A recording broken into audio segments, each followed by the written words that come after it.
Captain Dave here with Third Wave. In the last video I showed a demonstration running somebody else's LCARS GUI interface on our touchscreen monitor.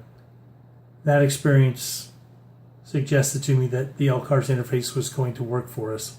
I couldn't quite find any libraries or anything to use though, so I'm going to have to do it all from scratch. I'm using Visual C# with the Windows presentation format. I don't have any experience with that, but it's not too difficult to pick up if you have a little programming background. In any case, the first thing to do is to figure out what screens you're going to have, and you probably have 20 or more different screens that can be navigated to and from. And this first one, the logic you see in front of you, is for the engine startup screen.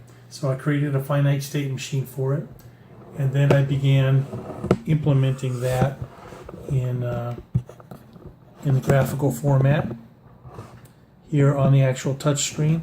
So again, the touch screen is going to have some status and control indicators here. Over here, there's, for now, some emulators. Like, for example, I don't have a physical key on, but I'm emulating with the push button.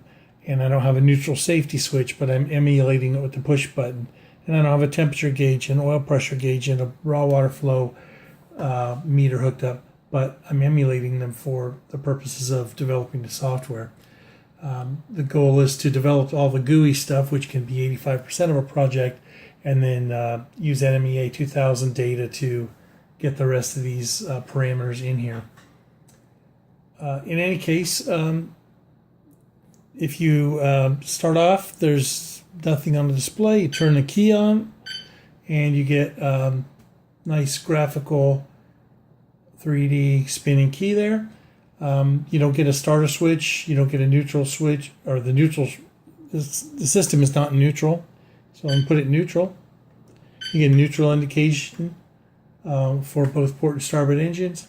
And of course, if the key's on and you're neutral, it's okay to start the engine. If you're not in neutral, you can't start the engine on a real boat, and therefore it doesn't even allow you to try or to think you can. So this stops you from trying to start the boat out in gear and then wondering how come your boat's not going to start. So many people have gone and checked the battery cables at that point. This will be obvious because you won't even have access to a start switch. So if you got a start switch, this will be an active start switch. We won't be using the key for starting the boat. We'll be using the key for security only to turn the power on. But in terms of starting, you push this button.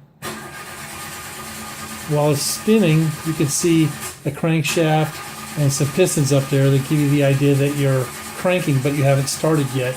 Now, when it fires up, the graphic changes to